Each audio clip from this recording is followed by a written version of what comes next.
आप सभी को मेरा नमस्कार। इस वीडियो में आप लोगों को मैं मिड लाइन आकलन 2021-22 कक्षा 8वीं विज्ञान एवं प्रौद्योगिकी का प्रश्न पत्र का हल आपको बताऊंगा।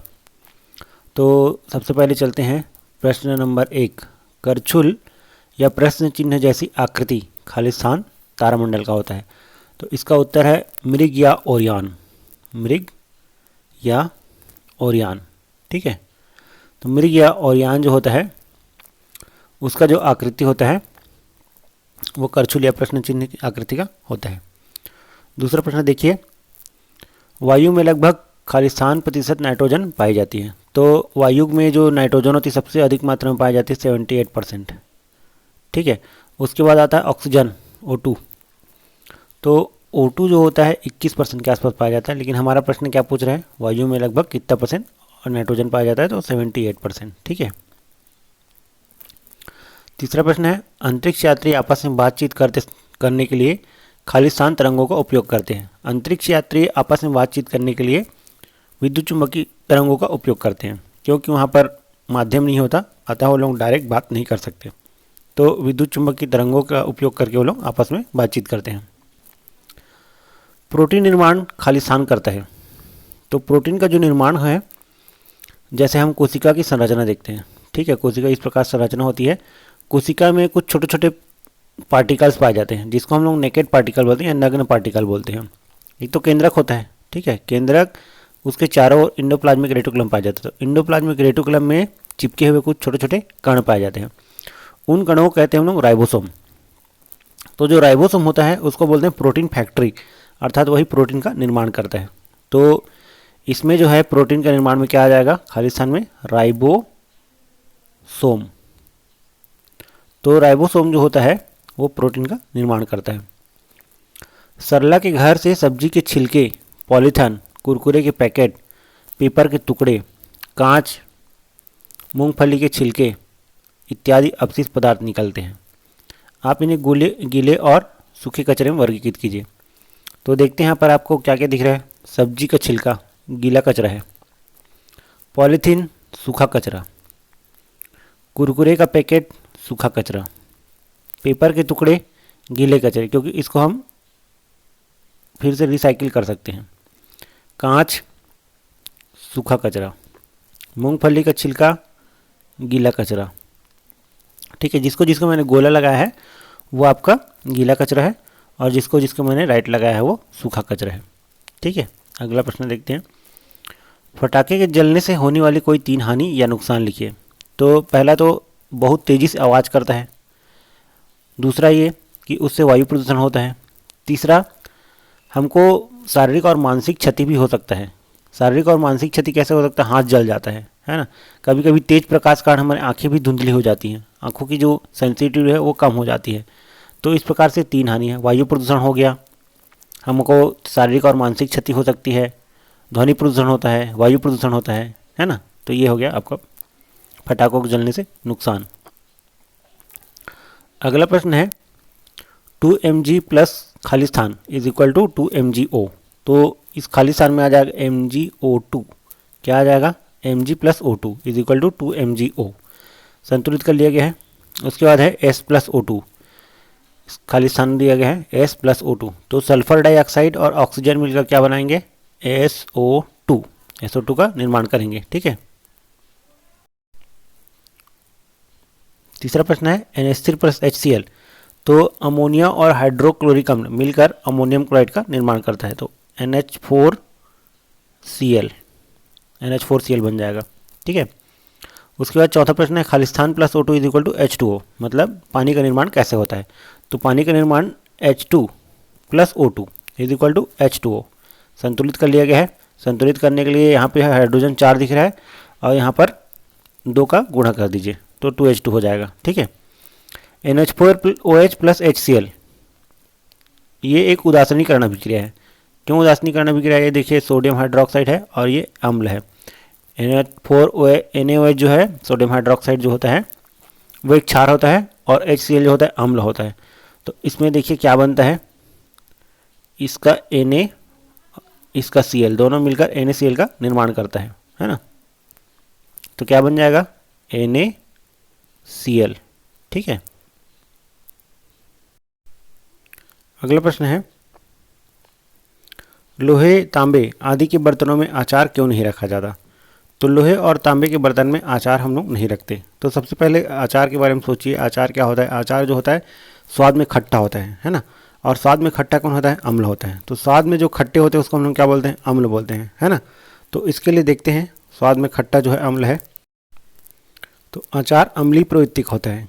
लोहा और तांबा अम्ल से आसानी से क्रिया करके अम्लीय ऑक्साइड का निर्माण कर लेता है, इसलिए अचार को लोहे और तांबे के बर्तन में नहीं रखा जाता है। तो हमारा मुख्य कारण क्या है कि अचार जो है अम्लीय प्रवृत्ति का है, और अम्लीय प्रवृत्ति होने के कारण लोहे और तांबे से क्रिया करके ऑक्साइड का निर्माण करता है, जो हमारे शरीर के लिए हानिकारक होता है। इसलिए हम लोग उसका उपयोग नहीं करते। और कभी कभी हम लोग तांबे के बर्तन में जब खाना खाते रहते हैं तो उसमें नींबू का अचार नहीं खाते, इसलिए। ठीक है। आभूषण बनाने के लिए किन धातुओं का उपयोग किया जाता है? उपयोग का कारण भी लिखिए। तो आभूषण अर्थात होता है जो हम लोग ज्वेलरी के रूप में उपयोग करते हैं, उसको हम लोग आभूषण कहते हैं। तो आभूषण बनाने के लिए हम लोग किन किन धातुओं का उपयोग करते हैं? तो आभूषण बनाने के लिए हम लोग मुख्यतः जो है सोना और चांदी का उपयोग करते हैं। तो सोना चांदी का उपयोग हम लोग आभूषण बनाने के लिए करते हैं। आभूषण बनाने के लिए सोना चांदी तथा प्लेटिनम धातु का उपयोग किया जाता है। इन धातुओं को उत्कृष्ट धातु कहा जाता है क्योंकि ये आसानी से अम्ल, क्षार और वातावरण की नमी से क्रिया नहीं करते। मुख्यतः देखा जाए तो उत्कृष्ट धातु का ही उपयोग किया जाता है। उत्कृष्ट धातु का अर्थ ये होता है कि जो आसानी से वातावरण की नमी तथा अम्ल और क्षार से क्रिया ना करे, उसको हम लोग उत्कृष्ट धातु कहते हैं। तो आभूषण बनाने के लिए देखिए सोना, चांदी तथा प्लेटिनियम धातु का उपयोग किया जाता है। अगला प्रश्न है, मानव नेत्र का नामांकित चित्र बनाइए। तो मानव नेत्र का नामांकित चित्र देखते हैं। ये देखिए मानव नेत्र का एक नामांकित चित्र है। इसमें आपको विशेष कुछ कुछ दिख रहा है, जैसे ये देखिए दृष्टि पटल दिख रहा है आपको। और उसके बाद ये तंत्रिका तंत्र है उसका, जो तंत्रिका तंत्र और संदेश का आदान प्रदान करता है। और पश्चमाभीय पेशियाँ ये नेत्र को छोटा और बड़ा करने का काम करती है। ये जो है नेत्र को, जो लेंस होता है उसको छोटा और बड़ा करने का काम करता है। उसके बाद ये श्वेत मंडल दिख रहा है आपको, श्वेत मंडल ये। फिर उसके बाद ये देखिए आप यहाँ पे नेत्रोद दिख रहा है। और ये जो है लेंस है जिसको हम लोग बोलते हैं क्रिस्टलीय लेंस, उत्तल लेंस प्रवृत्ति होता है। और इसको पश्चमाभि पेशियाँ जो होती है छोटा और बड़ा कर सकती है। उसके बाद यहाँ पर देखिए पुतली दिख रहा है, ये जो भाग है पुतली है। पुतली जो होता है प्रकाश को कम या ज़्यादा कर सकता है। हमारे नेत्र में जितना प्रकाश चाहिए उतना प्रकाश वो भेजता है। ज़्यादा प्रकाश में रहेंगे तो पुतली छोटा हो जाता है, और अधिक प्रकाश में रहेंगे तो बड़ा हो जाता है। कम प्रकाश में रहेंगे बड़ा हो जाता है। ठीक है। तो इस प्रकार से ये नेत्र का चित्र है। अगला प्रश्न है, आपको साथी के साथ रहने के कारण सर्दी जुकाम हो गया है, इसका क्या कारण है? तो सर्दी जुकाम जो होता है एक संक्रामक बीमारी होती है। संक्रामक बीमारी का अर्थात एक रोगी से दूसरे रोग में फैलने वाला। तो ऐसे रोग जो एक रोगी से दूसरे रोग में फैलता है उसको संक्रामक रोग कहते हैं। तो संक्रामक रोग से बचने के लिए हमको रोगी से दूर रहना चाहिए। और अभी जो वायरस फैल रहा है जिसके कारण हम लोगों को मास्क लगाना है और 2 गज दूरी मेंटेन करके चलना है। तो मास्क अनिवार्य रूप से लगाएं। मास्क लगाने से हम सर्दी जुकाम से बच सकते हैं, क्योंकि वो खांसने छींकने से फैलता है। और जब कोई खांस छींक रहा है तो उस समय हम लोग यदि मास्क लगाए हैं तो मास्क से हम बच सकते हैं, हमको सर्दी जुकाम नहीं होगा। सर्दी जुकाम एक संक्रामक रोग है जो आसानी से एक रोगी से दूसरे रोग में फैलता है, और उसको संक्रामक रोग कहा जाता है। तो संक्रामक रोग जो होते हैं वो फैलने वाले रोग होते हैं। बारिश में लोग अधिक बीमार पड़ते हैं जबकि गर्मी में कम, इसके 3 कारण लिखिए। तो बारिश का जो मौसम होता है वो रोगाणुओं के उत्पत्ति का तथा वृद्धि के लिए बहुत ही उत्तम मौसम होता है। उसमें जो रोगाणु होते हैं और कीटाणु जो होते हैं वो अधिक तेज़ी से वृद्धि करते हैं। देखते हैं उनके 3 कारण। बारिश में जीवाणु और विषाणु को वृद्धि के लिए उपयुक्त वातावरण मिल जाता है। दूसरा है वातावरण में पर्याप्त मात्रा में आर्द्रता रहता है। तीसरा, मच्छर और मक्खी भी आसानी से उपलब्ध हो जाते हैं। उस समय मच्छर और मक्खी की उत्पत्ति बहुत ज़्यादा तेज़ी से होता है। और ये जो मच्छर और मक्खी जो होते हैं रोगाणु का वाहक होता है, आसानी से एक स्थान से दूसरे स्थान तक वो लेके चल देते हैं। जैसे मच्छर जो होता है, माधव एनोफ्लीज मच्छर जो होता है मलेरिया रोग फैलाता है। मक्खी से लगभग 30 प्रकार की बीमारी हो सकती है। तो ये जो मच्छर और मक्खी होते हैं वो रोगाणुओं के वाहक होते हैं और रोगाणुओं को एक स्थान से दूसरे स्थान या एक रोगी से दूसरे रोग में आसानी से पहुंचा देते हैं। तो इस प्रकार से 3 कारण हैं जिसके कारण बारिश के दिनों में रोग ज़्यादा होता है। अगला प्रश्न है, वायु प्रदूषण को कम करने के कोई 2 उपाय लिखिए। तो वायु प्रदूषण को कम करने के कोई 2 उपाय सरलता से उपाय मिल जाएगा। सबसे पहला तो जीवाश्म ईंधन की जो खपत है उसको हमको कम करना है। जीवाश्म ईंधन अर्थात पेट्रोल डीजल से चलने वाले वाहनों का उपयोग हमको कम करना है। और दूसरा ये है कि पेड़ों को जो कटाई हो रही है उसको कम से कम करें तथा अधिक से अधिक मात्रा में पेड़ लगाएं। पेड़ लगाने से क्या होगा कि वायु की प्रदूषण है कम हो जाएगा तथा उद्योग धंधे में जो चिमनियाँ जो लगी होती है उसको अधिक ऊंचाई तक लगाएं ताकि उसका जो प्रदूषण है हम तक ना पहुंच पाए। दिए गए उदाहरण में जड़ और तने की पहचान कर लिखिए। तो देखिए यहाँ पे जड़ आपको कुछ कुछ उदाहरण दिए हुए हैं जैसे मूली, आलू, अदरक और गाजर। तो सबसे पहले देखते हैं मूली। तो मूली जो होता है वो जड़ होता है ना। मूली क्या है? जड़ है। ये जो मूली जो दिख रहा है वो जड़ है। उसके बाद देखिए आलू। आलू में पर्व और पर्व संधि दोनों पाया जाता है। आलू को यदि आप देखेंगे तो उसमें पर्व और पर्व संधि दोनों पाया जाता है। तो पर्व और पर्व संधि जिसमें पाया जाएगा वो तना है। इसका मतलब आलू क्या है? तना है। ठीक है। अदरक, अदरक को भी देखेंगे ना तो अदरक में भी आपको पर्व और पर्व संधि आसानी से दिख जाएंगे, नोड इंटर नोड। तो जिसमें नोड और इंटर नोड पाया गया मतलब वो क्या हो गया? तना हो गया। तो अदरक भी क्या है? तना है। उसके बाद है गाजर। गाजर जो होता है मूसला जड़ का एक प्रकार है, तो वो गाजर जो है जड़ है। उसके बाद देखते हैं, दी गई सारणी को पूर्ण कीजिए। इसमें देखिए पदार्थ का नाम दिख रहा है, फिर पूछ रहा है जल में घुलता है या नहीं घुलता है। तो शक्कर को यदि आप पानी में घोलेंगे तो घुल जाता है, तो इसमें क्या लिख दीजिए? घुलता है ना। नमक, नमक को पानी में घोल दीजिए, घुल जाता है, तो ये घुलता है। चौक को घोलेंगे तो चौक कुछ समय के लिए घुला हुआ दिखता जरूर है, सफ़ेद हो जाता है पानी, लेकिन कुछ समय छोड़ देंगे तो वो क्या हो जाएगा? पुनः जाके नीचे में बैठ जाएगा। तो ये क्या हो जाएगा? नहीं, ये नहीं घुलता। आगे प्रश्न देखते हैं, दी गई सारणी को पूर्ण कीजिए। बल लगाने पर परिवर्तन होगा या परिवर्तन नहीं होगा। ठीक है, तो देखते हैं। पहले बल की परिभाषा समझ लीजिए। बल की परिभाषा क्या है?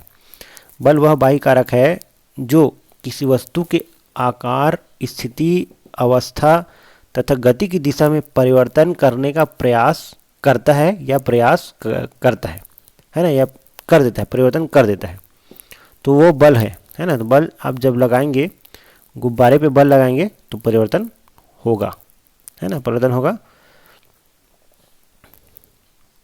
उसके बाद है लकड़ी का बेलन। लकड़ी के बेलन में बल लगाएंगे तो परिवर्तन वो होगा, उसमें क्या हो जाएगा? लुढ़कना चालू हो जाएगा। तो क्या हो जाएगा? ये लुढ़कना चालू हो जाएगा। आटे की लोई, आटे की लोई में बल लगाएंगे परिवर्तन होगा। पत्थर, पत्थर पे आप बल लगाएंगे तो पत्थर अवस्था तो वही रहेगा, उसकी अवस्था में किसी प्रकार का परिवर्तन नहीं होगा, तो ये हो जाएगा परिवर्तन नहीं होगा। ठीक है। लकड़ी का बेलन में परिवर्तन हो जाएगा, लुढ़कना चालू हो जाएगा। आटे की लोई में अवस्था परिवर्तन हो जाएगा, आकृति परिवर्तित हो जाएगा। टूथपेस्ट में भी परिवर्तन होगा। ठीक है।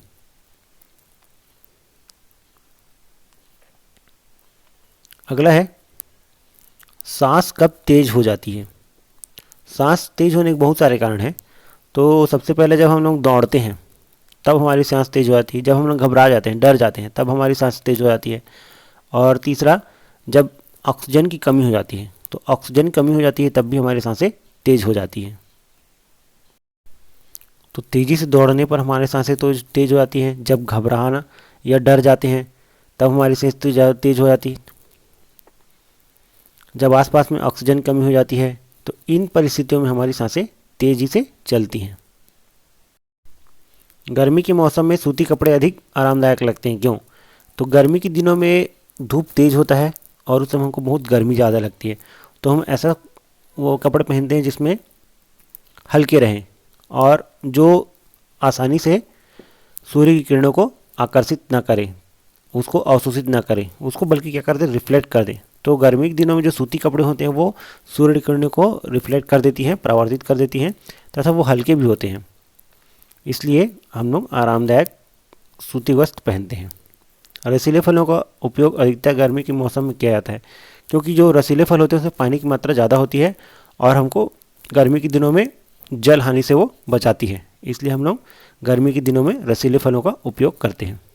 तो इस प्रकार से ये वीडियो ख़त्म होता है। जिन्होंने हमारे वीडियो को नहीं देखा वो प्लीज़ देखिए तथा वीडियो को लाइक कीजिए, सब्सक्राइब कीजिए। Thank you.